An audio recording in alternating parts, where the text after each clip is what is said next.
Voice শোনা যাচ্ছে? Voice সবার কাছে ক্লিয়ার আসছে তো?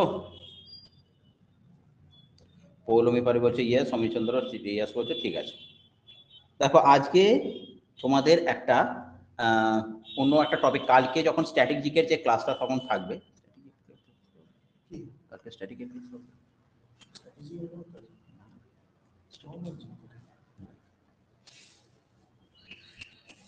ফোনটা করতে ফোনটা করতে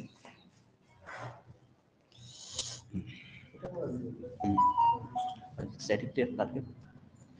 আচ্ছা, বলছি যে কালকে যখন স্ট্যাটিক জিকের ক্লাসটা হবে তখন তোমাদের আগের দিনে যে স্ট্যাটিকটা যে অবধি আমি করিয়েছি তারপর থেকে কিন্তু আমি করাবো।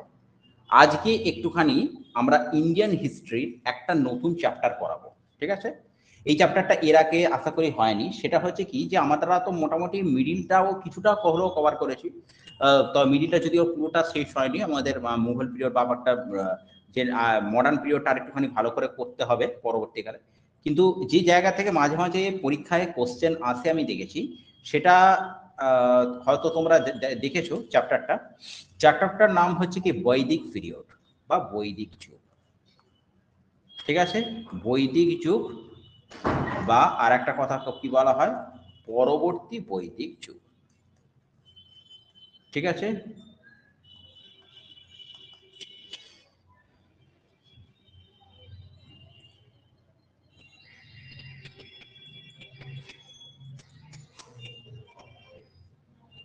বৈদিক যুগ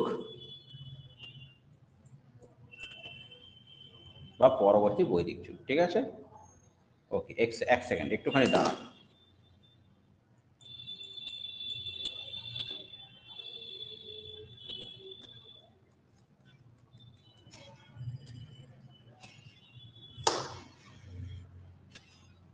একটুখানি দাঁড়ান, পেনটার একটুখানি ডিস্টার্ব করছে।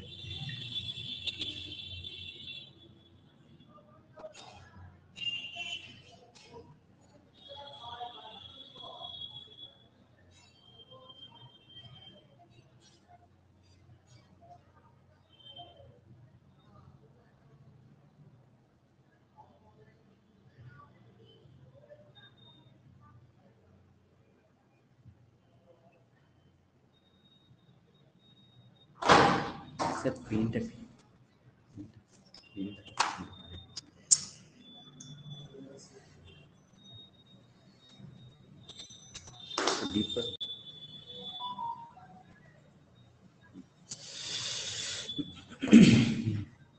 ঠিক আছে, তাহলে কি রয়েছে, বৈদিক যুগ বা পরবর্তী বৈদিক যুগ, ঠিক আছে?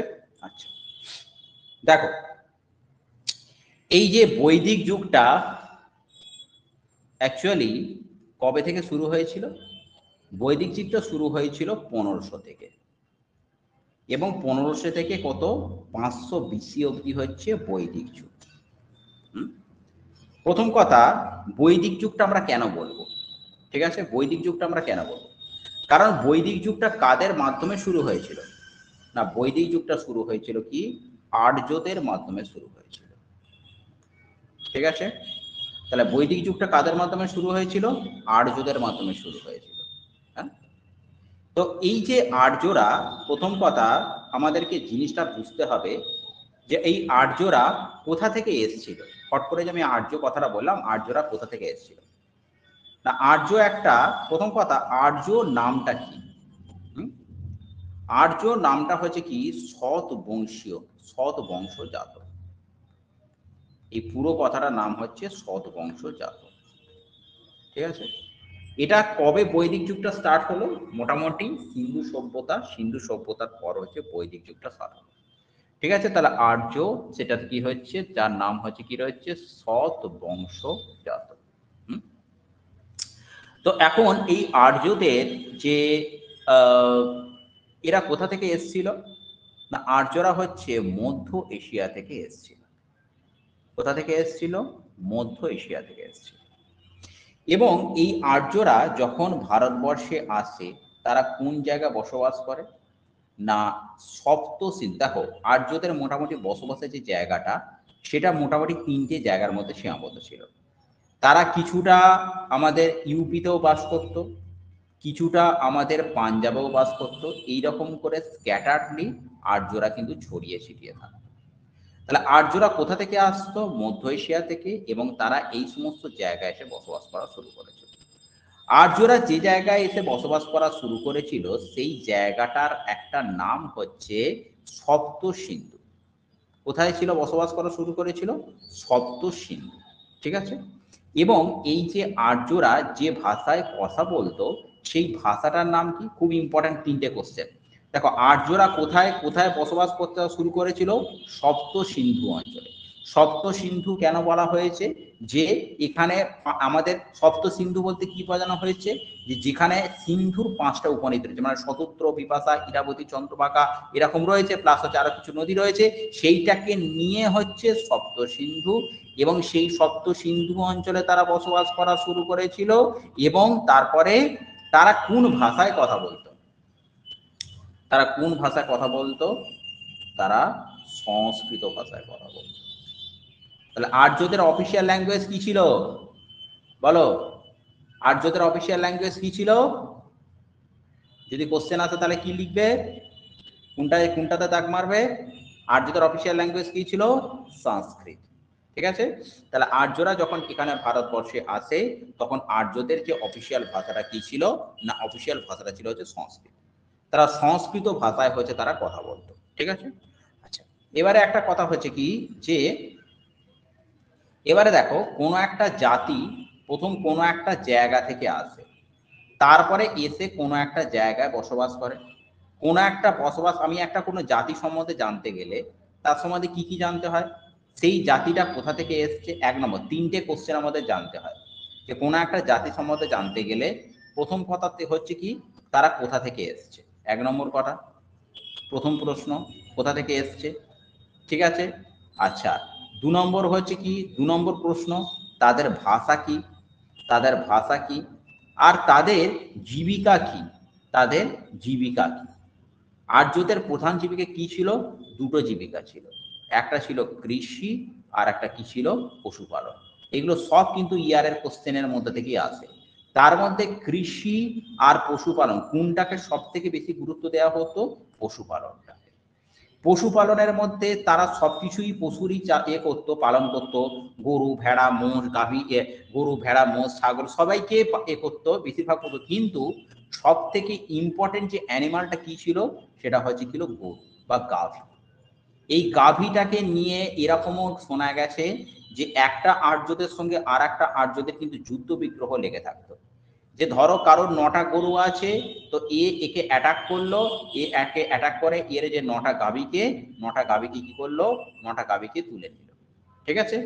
এইরকম ভাবে গরুর নিয়ে কিন্তু, এবং শুধুমাত্র তাই নয়, কার কতগুলো গরু আছে সেইটাকে নিয়ে তখন সম্পত্তির হিসাব করা হতো। তখন তাদের সম্পত্তির হিসাব করা হতো। তোমার যদি আজকে 10টা গরু থাকে, তোমার যদি আজকে 15টা গরু থাকে, তোমার যদি আজকে 20টা গরু থাকে, তার মানে কিন্তু তুমি খুব হচ্ছে বড় লোক রয়েছো। ঠিক আছে।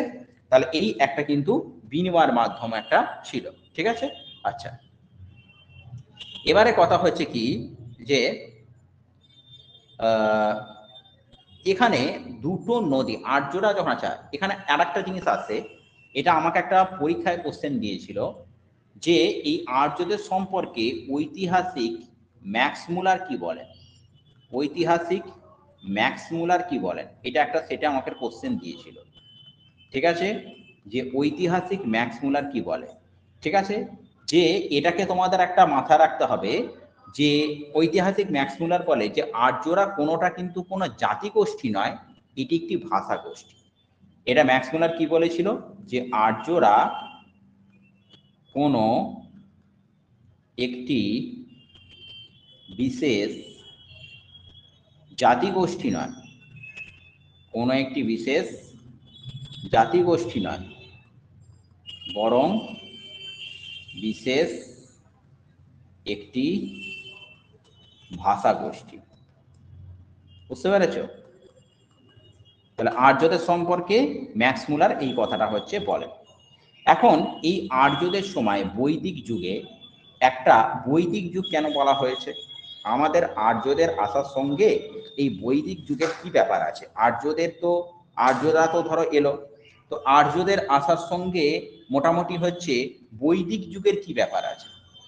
অবশ্যই বৈদিক যুগের ব্যাপার আছে, কারণ কথা হচ্ছে কি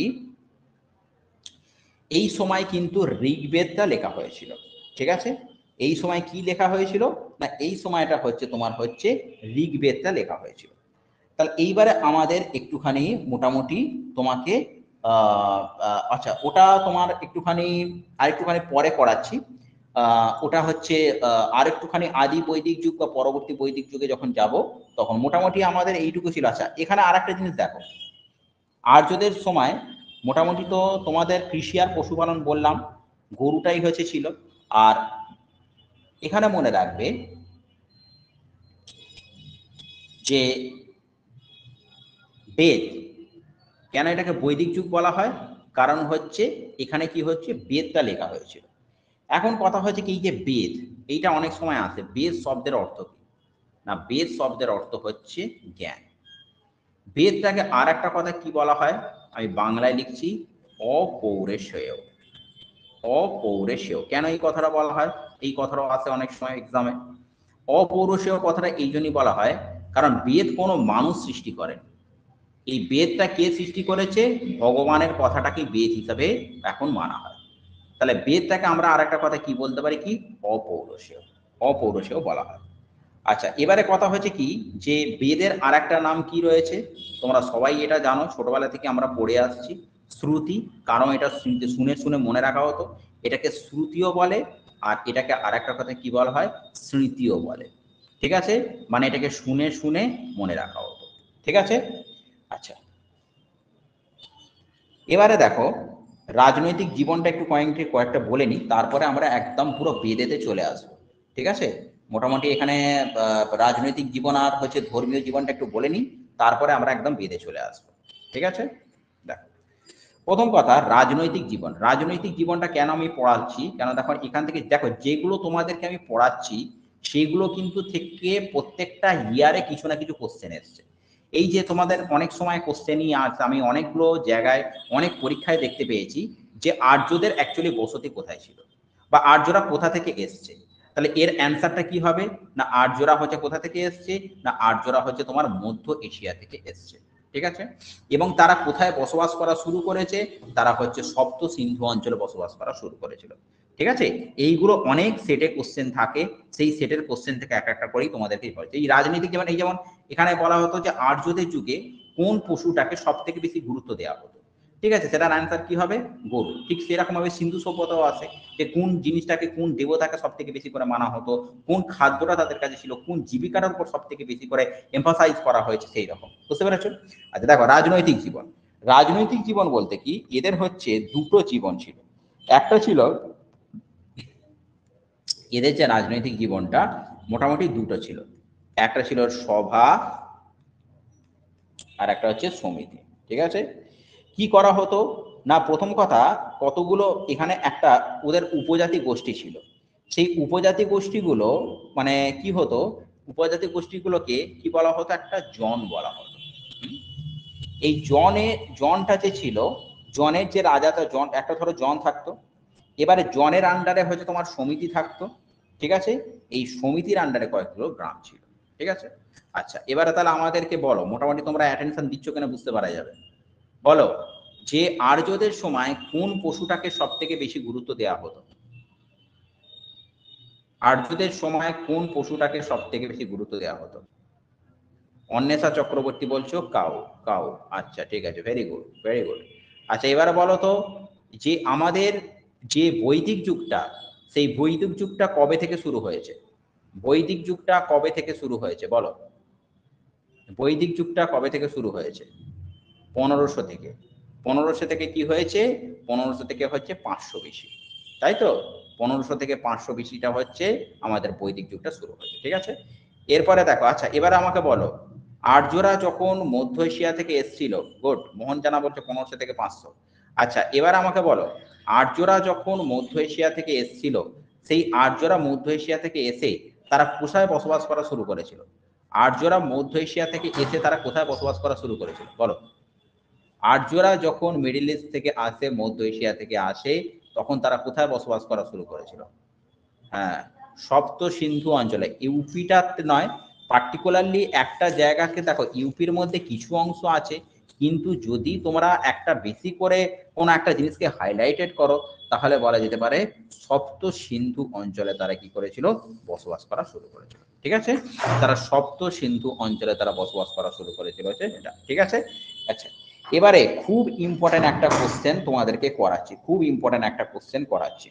ঠিক আছে, এইটা থেকে অনেকবার সেটে প্রশ্নটা এসছে, ভালো করে শোনো। এরপরে আমি যেটা করাবো সেটা হচ্ছে কি ধর্মীয় জীবন, এটা থেকে অনেকবার পরীক্ষায় কোশ্চেন আসে। রাজনৈতিক জীবনটা বলে দিলাম, এরপরে হচ্ছে ধর্মীয় জীবন। আর্যদের কি জীবন, ধর্মীয় জীবন। প্রচুর বার পরীক্ষায় কোশ্চেন এসছে, এমনকি সেন্ট্রালের পরীক্ষা তো এটা থেকে প্রচুর বার কোশ্চেন এসছে। প্রথম কথা ধর্মীয় জীবন, ধর্মীয় জীবন বলতে কি, ধর্মীয় জীবন মানে কি, যারা কার পূজা অর্চনা করতো। যেমন সিন্ধু সভ্যতার মানুষেরা, তারা পুরা কার পূজা অর্চনা করতো, তারা পশুপতি শিবের পূজা অর্চনা করতো।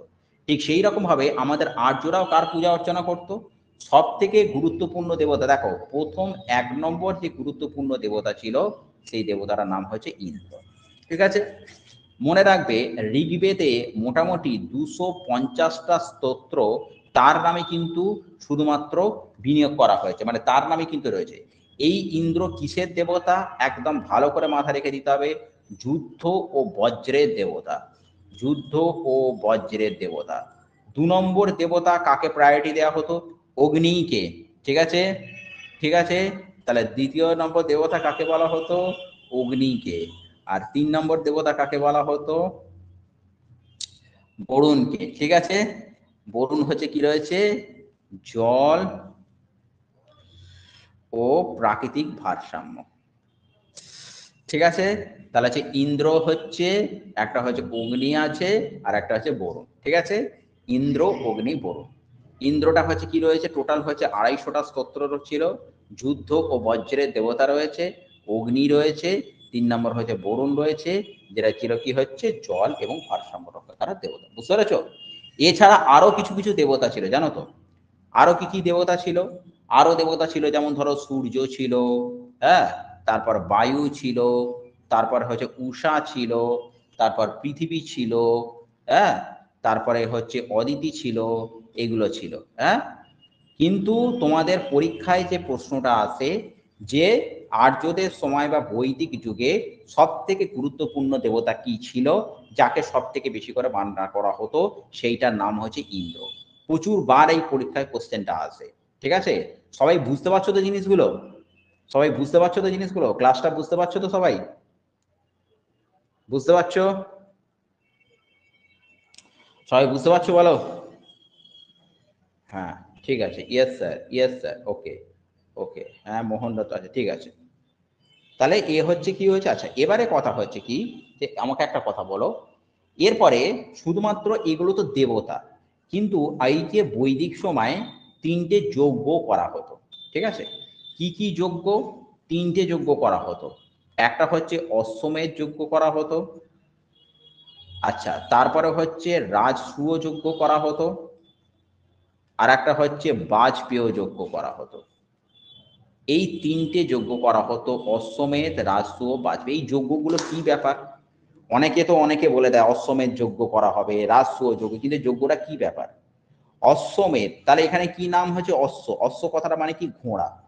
ধরো একটা কোনো রাজার ঘোড়া, তাকে কোনো একটা এরিয়ায় ছেড়ে দেওয়া হলো, এবারে সেই এরিয়া থেকে দেখা গেল মোটামুটি তাকে একটা এরিয়াকে ভিজিট করতে বললো। ধরো মোটামুটি আমাদের এখান থেকে যদি, মানে আমরা যেখানটা থাকি সেইখান থেকে যদি চিন্তা করা হয়, ইন্ডাস থেকে ধরো সাপোজ মোটামুটি ধরো দানেশেক লাইন, কিংবা মোটামুটি আমাদের যে গেস্কিন গেট বা বোটানিক্যাল গার্ডেন অব্দি, তাকে সেই ঘোড়াটাকে ছেড়ে দেওয়া হলো। সেই ঘোড়াটা অত অব্দি গেল। এবারে যদি ঘোড়াটা ওখানে গিয়ে, ওখানে যেতে যেতে কোনো জায়গায় যদি কোনো অবস্ট্যাকেলের সম্মুখীন না হয়, কোনো বাধার সম্মুখীন না হয়ে যদি বিন্দাস চলতে থাকে, তার মানে বোঝা যেত যে ওই এরিয়ায় রাজার প্রভুত্ব কতটা আছে। কোনো একটা এলাকায় ঘোড়াটাকে ছেড়ে দেওয়া হলো, সেই এলাকায় কোনো বাধাই পাচ্ছে না, তার মানে সেই এলাকায় রাজা একদম সব ঠিকঠাক রেখে দিয়েছে। কারোর কোনো অভিযোগ কিন্তু নেই, কারণ সেই এলাকাটা খুব ভালো করে রাজা সামলাচ্ছে, রাজার সেখানে প্রভাব প্রতিপত্তি আছে। এইরকম ভাবে ঘোড়াটা গিয়ে কোনো এরিয়ায় যদি বাধাপ্রাপ্ত না হয়ে একদম রাজার কাছে ফিরে আসে, তার মানে সেই রাজার কিন্তু খ্যাতি বিরাট, কারণ তার প্রভাব প্রতিপত্তি বিরাট, সব এরিয়াটাকে আজ্জাই চুপ করিয়ে রেখেছে, কোনো এরিয়া থেকে কোনো বাধাপ্রাপ্ত সে কিন্তু হচ্ছে না। এটা একটা অশ্বমেধ যজ্ঞ, বুঝতে পারছো অশ্বমেধ যজ্ঞটা। এরপরে রাজসূয় যজ্ঞ।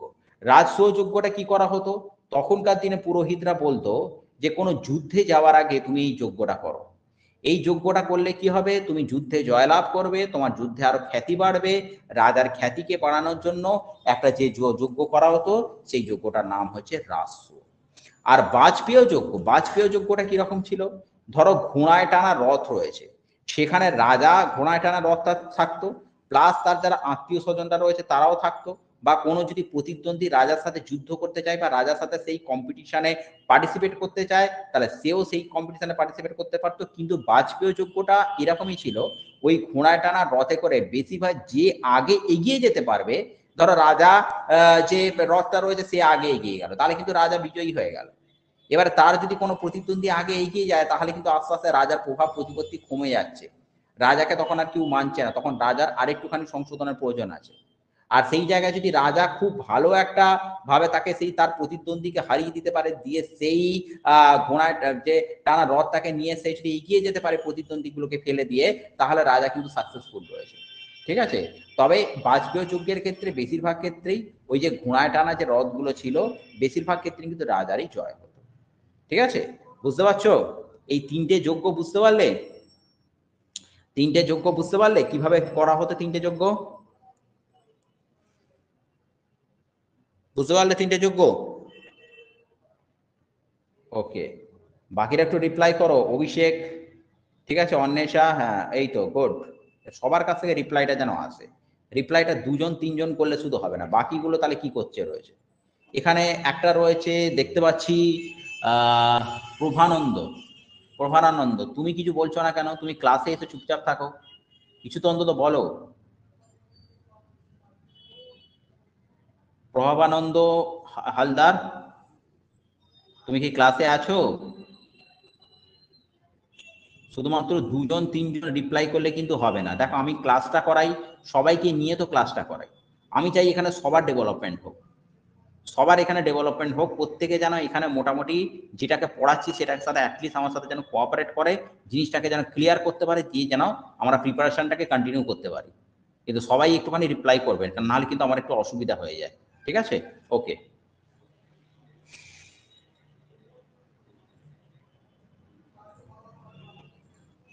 আচ্ছা, এবারে দেখো আমরা এবারে একটুখানি বেদ সম্পর্কে চলে আসি, ঠিক আছে। আজকে বেদটাকে আমরা শেষ করে দেওয়ার চেষ্টা করছি। দেখো বেদ হচ্ছে কিন্তু হিসাব মতো কি রয়েছে, চারটে আছে। কি কি আছে সবাই নিশ্চয়ই জানো, একটা ঋক, একটা হচ্ছে সাম, একটা হচ্ছে তোমার যজু, আর একটা হচ্ছে কি তোমার অথর্ব। কিন্তু এই যে বেদগুলো আছে, এই বেদগুলো তো ঋক সাম যজু অথর্ব সবাই জানে, কিন্তু এর ভেতরে যে কি কি আছে সেইগুলোকেই কিন্তু মেন পড়া, কারণ এর ভেদ কোশ্চেনটা তোমাকে এরকম দেবে না বেদ কপকার। চারটে বেদের মধ্যে তোমাকে ডেসক্রিপটিভলি খুব ভালো করে পড়তে হবে, কোন বেদটা থেকে কি বিষয়ের উপর আলোকপাত করা হয়েছে, কি বিষয়ের উপর করা হয়েছে, কোন বেদে কতগুলো মন্ত্র আছে, কি আছে না আছে, সেইগুলোকে তোমাকে বিস্তারিতভাবে পড়তে হবে, তবে কিন্তু তুমি পারবে। দেখো, তো ঋগ্বেদটাকে আমরা যেটা বলা যেতে পারে, ঋগ্বেদটাকে কি বলা যেতে পারে, প্রথম প্রথম যেটা কোশ্চেন, মানব জাতির প্রথম আইন, খুব ইম্পর্টেন্ট কোশ্চেন।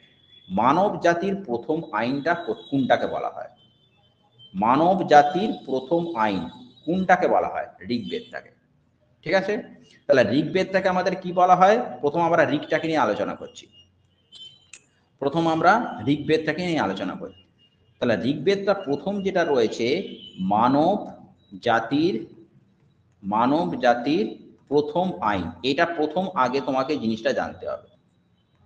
ঋগ্বেদে টোটাল কতগুলো মন্ত্র আছে, 1028টা হিম্যান্স রয়েছে, 1028টা হিম্যান্স রয়েছে বা মন্ত্র রয়েছে। ঠিক আছে।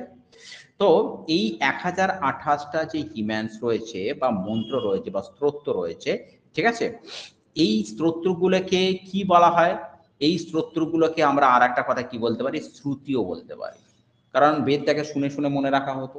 এখন এই 1028টা যে স্তোত্র আছে তার মধ্যে দ্বিতীয় আর সপ্তম, ঠিক আছে, দ্বিতীয় আর সপ্তম যে স্তোত্রটা রয়েছে, ঠিক আছে, দ্বিতীয় আর সপ্তম যে স্তোত্রটা রয়েছে সেইটা হচ্ছে কি সব থেকে হচ্ছে, আচ্ছা এটা আগে বলে দিই, এটা আগে বলে দিই যে এখানে এই 1028টা হিম্যান্সটা কিরম ভাবে করা হয়েছে না, 1028টা হিম্যান্সকে টোটাল 8টা অষ্টকে ভাগ করা হয়েছে। 1 2 3 4 5 6 7 8, ঠিক আছে। প্রত্যেকটা অষ্টকে কি হয়েছে 8টা করে অধ্যায় রয়েছে। এরা এই অষ্টকে 8টা অধ্যায় রয়েছে, এই অষ্টকে 8টা অধ্যায় রয়েছে, এই অষ্টকে 8টা অধ্যায় রয়েছে, এই অষ্টকে 8টা অধ্যায় রয়েছে, এরকম টোটাল 8টা অষ্টকে ভাগ করা হয়েছে, ঠিক আছে। এবারে কথা হচ্ছে কি যে এই যে 8টা অষ্টকে যেটা ভাগ করা হয়েছে তার মধ্যে যে প্রথম আর যে দ্বিতীয় আর যে দ্বিতীয় আর যে সপ্তম অধ্যায়টা যেটা রয়েছে সেই দ্বিতীয় আর সপ্তম অধ্যায়টা হচ্ছে খুব প্রাচীনতম অধ্যায়, ঠিক আছে। আচ্ছা এবারে এটা জানতে হবে যে 1028টা যে হিম্যান্স রয়েছে বা মন্ত্র রয়েছে তার সঙ্গে মন্ডালাস কতগুলো রয়েছে, মন্ডালাস কতগুলো রয়েছে, ঠিক আছে, আমি ভালো করে লিখছি, মন্ডালাস, ঠিক আছে, মন্ডালাস, মন্ডালাস কতগুলো রয়েছে, মন্ডল মনে রাখবে কটা মন্ডল রয়েছে, 10টা মন্ডল রয়েছে। এবারে খুব ইম্পর্টেন্ট একটা কোশ্চেন, এই প্রত্যেকটা মন্ডলে এক একটা কিন্তু ঋষিকে বিভক্ত করা হয়েছে। এবারে কথা হচ্ছে কি যে যেমন আমি একটা কথা বলছি, এখানে বর্ণাশ্রমের কথা, বর্ণাশ্রম খুব ইম্পর্টেন্ট, এটা একটা কোশ্চেন যে বর্ণাশ্রমের কথাটা কোন মণ্ডলে পাওয়া যায়, ঠিক আছে। বর্ণাশ্রম যেটা আছে আমাদের চতুরাশ্রম, অর্থাৎ হচ্ছে সেখানে আমাদের গৃহস্থ বর্ণাশ্রম যেটা রয়েছে, ব্রাহ্মণ ক্ষত্রিয় বৈশ্য শূদ্র, ঠিক আছে, এই যে যেটা রয়েছে এই যে বর্ণাশ্রমটা এটা কোন মণ্ডলেতে পাওয়া যায়, বর্ণাশ্রমটা আমাদের 10 নম্বর মণ্ডলাতে পাওয়া যায়।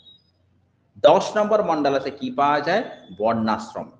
এই বর্ণাশ্রমটাকে আর একটা কথা আমরা কি বলতে পারি, পুরুষুক্ত, কি বলতে পারি আমরা, পুরুষুক্ত, ঠিক আছে। তাহলে 10টা মণ্ডলসের মধ্যে 10 নম্বর যে মণ্ডলসটা কি বলছে, বর্ণাশ্রম, বা এটাকে আমরা কি বলতে পারি, কি পুরুষুক্ত, হয়েছে। আচ্ছা তার মধ্যে কি রয়েছে দেখো যে সূর্য, আচ্ছা আমাদের সূর্য দেবীর যে সাবিত্রী যে সূর্য দেবী, সূর্য দেবীটা কোথায় রয়েছে, সূর্য দেবী যে গায়ত্রী মন্ত্রটা, সেই সাবিত্রীর যে গায়ত্রী মন্ত্রটা কোন কোন মণ্ডলসে রয়েছে, সাবিত্রীর যে গায়ত্রী মণ্ডলসটা আমাদের তৃতীয় মণ্ডলে রয়েছে। খুব ইম্পর্টেন্ট দুটো কোশ্চেন, থার্ড মণ্ডলে রয়েছে, ঠিক আছে। তাহলে প্রথম কথা হচ্ছে 10 মণ্ডলসে কি রয়েছে, পুরুষুক্তের কথা আছে, আর থার্ড মণ্ডলে কি রয়েছে না সাবিত্রীর যে গায়ত্রী মন্ত্র রয়েছে, সেই গায়ত্রী মন্ত্রটা, খুব দুটো কোশ্চেন ইম্পর্টেন্ট, যে গায়ত্রী মন্ত্রটা হচ্ছে আমাদের কোন মণ্ডলসে রয়েছে, গায়ত্রী মন্ত্রটা আমাদের কোন মণ্ডলসে রয়েছে, আর আমাদের 10 নম্বর মণ্ডলসে কি রয়েছে, 10 নম্বর মণ্ডলসে কি রয়েছে, পুরুষ সূক্তের কথা রয়েছে, বা এটা এটা খুবই ইম্পর্টেন্ট, অনেকবার পরীক্ষা এটা কিন্তু আসে, ঠিক আছে। আচ্ছা এবারে আর একটা জানতে হবে, ঋগ্বেদে কোন নদীটাকে সব থেকে বেশি করে গুরুত্ব দেওয়া হয়েছে, ঋগ্বেদের কোন নদীটাকে সব থেকে বেশি গুরুত্ব দেওয়া হয়েছে, মনে রাখবে সরস্বতী নদী। কোন নদীটাকে গুরুত্ব দেওয়া হয়েছে, সরস্বতী নদীটাকে গুরুত্ব দেওয়া হয়েছে। আর ঋগ্বেদের শ্লোকগুলো যারা পাঠ করত তাদেরকে কি বলা হতো, তাদেরকে বলা হতো হোত্রী, ঠিক আছে, হোত্রী বলা হতো। হোত্রীরা কি করে, হোত্রীরা কি করে না, হোত্রীরা হচ্ছে তারা ঋগ্বেদের যে শ্লোকগুলো রয়েছে সেই ঋগ্বেদের শ্লোকগুলো হচ্ছে পাঠ করতো, ঠিক আছে। আচ্ছা এবারে বলো, একটু ঋগ্বেদ থেকে কোশ্চেন করি। আচ্ছা আর একটা জেনে রাখবে, আর একটা এখান থেকে খুব ইম্পর্টেন্ট একটা জিনিস আমি একটু মিস করে যাচ্ছিলাম, এখান থেকে আমরা তো 4টে বেদ পড়েছিলাম, যে ঋগ, তারপর হচ্ছে সাম, তারপরে হচ্ছে যজু, তারপরে হচ্ছে তোমার অথর্ব, তার মধ্যে মনে রাখবে ঋক, তারপর হচ্ছে সাম, তারপর হচ্ছে যজু, এই তিনটাকে কি বলা হয়ে থাকে? বেদত্রয়ী কথাটা আছে। ঠিক আছে, এই তিনটে বেদকে কি বলা হয়? বেদত্রয়ী বলা হয়। ঠিক আছে, ঋক সাম যজু এই তিনটে বেদ রয়েছে, এই তিনটে বেদকে কি বলা হয়? বেদত্রয়ী হয়। ঠিক আছে, এরপরে এসো সামবেদ। ঠিক আছে, আচ্ছা তার আগে আমি একটুখানি বলি, বলো কোন মন্ডলাতে পুরুষ উক্তের কথা বলা হয়েছে? কোন মন্ডলাতে পুরুষ উক্তের কথা বলা হয়েছে?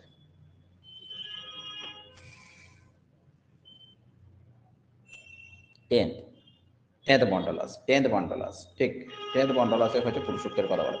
আচ্ছা, সাবিত্রীর যে গায়ত্রী মন্ত্রটা রয়েছে, সাবিত্রীর যে গায়ত্রী মন্ত্রটা রয়েছে সেটা কোন মন্ডলাতে বলা হয়েছে? সাবিত্রী যে গায়ত্রী মন্ত্রটা রয়েছে, সেই সাবিত্রী গায়ত্রী মন্ত্রটা সেটা কোন মন্ডলাতে বলা হয়েছে? থার্ড মন্ডলাতে বলা হয়েছে। ঠিক আছে, আচ্ছা ঋগ্বেদের যে 1028টা হিম্যান্স রয়েছে সেটাকে কতগুলো অষ্টকে বিভক্ত করা হয়েছে বলো?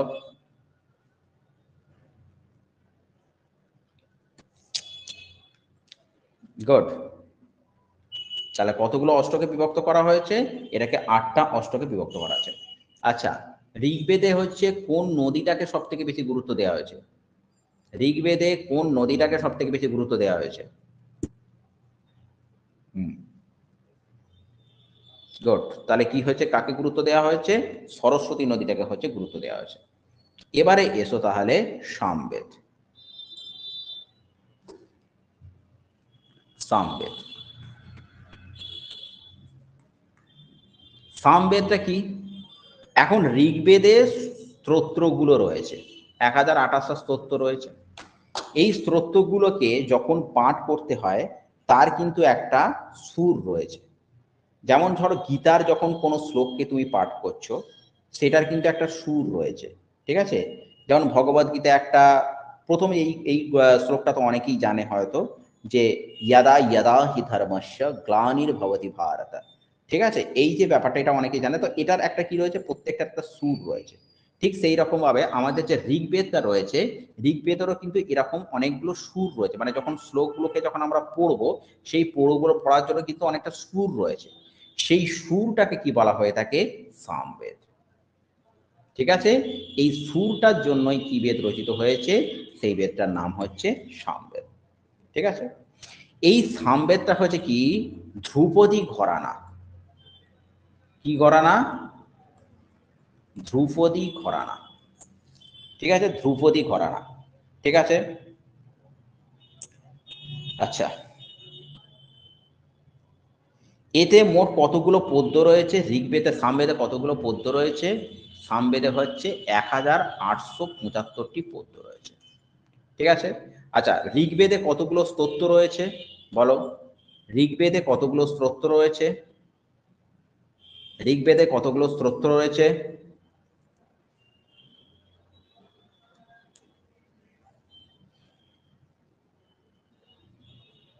বলো, এক্ষুনি তো পড়ালাম কতগুলো হিম্যান্স রয়েছে।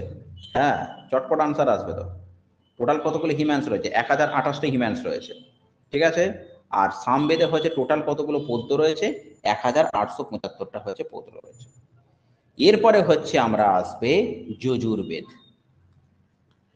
ঠিক আছে, ঋক সাম হচ্ছে যজুর্বেদ। যজুর্বেদটা কি হচ্ছে? এখানে দুটো কথা বলা হয়েছে। একটা হচ্ছে কি রয়েছে? দুটো যজ্ঞের কথা, একটা হচ্ছে রাজসূয় আর একটা হচ্ছে বাজপেয়। এই দুটো যজ্ঞের কথা বলা হয়েছে। ঠিক আছে, এই যজুবেদটা কিসের জন্য করা হয়েছে? না যজুবেদটা হচ্ছে মানে যাগযজ্ঞের নিয়মাবলীগুলোকে সব হচ্ছে যজুর্বেদে লেখা হয়েছে। ঠিক আছে, যজুর্বেদের একটা আদি নাম রয়েছে, সেইটার নাম হচ্ছে কি? যজুমসি। আদি নামটা কি? যজুমসি। এবং এখান থেকে খুব ইম্পর্টেন্ট যে শতপথ ব্রাহ্মণ। ঠিক আছে, এইটুকু শুধু বলে দিতে পারে শতপথ ব্রাহ্মণ। শতপথ ব্রাহ্মণটা কোন বেদের অংশ? সেটা হচ্ছে কিন্তু যজুর্বেদের অংশ। ঠিক আছে, এরপরে যজুর্বেদ থেকে আর সেরকম বেশি কিছু জানার নেই। এর মনে রাখবে শুধু রচনার সময়কালটা মনে রাখবে, 1200 থেকে 1000 হচ্ছে বেশি মোটামুটি থাকে। এরপরে খুব ইম্পর্টেন্ট হচ্ছে অথর্ববেদ। ঋগ্বেদের পরেই অথর্ববেদ থেকে প্রচুর কোশ্চেন আসে। প্রথম কথা এটা হচ্ছে কি, অথর্ববেদটাকে কি বলা হয়? ভারতীয় চিকিৎসা শাস্ত্রের, ভারতীয় চিকিৎসা, ভারতীয় চিকিৎসা শাস্ত্রের উৎস। ঠিক আছে, তাহলে ভারতের চিকিৎসা, এবারে আমাকে বলো তো ভারতের চিকিৎসা শাস্ত্রের জনককে, ভারতীয় চিকিৎসা শাস্ত্রের জনককে আমাকে বলো তো, ভারতীয় চিকিৎসা শাস্ত্রের জনককে?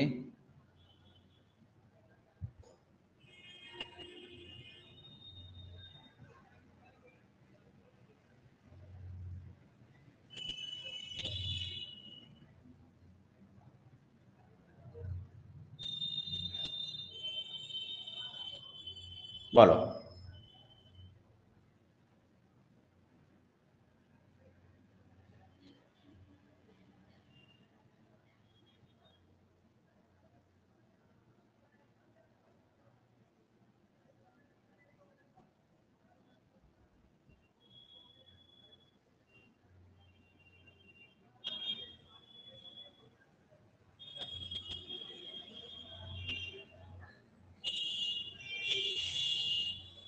কেউ বলতে পেরেছো? রেখা নাম।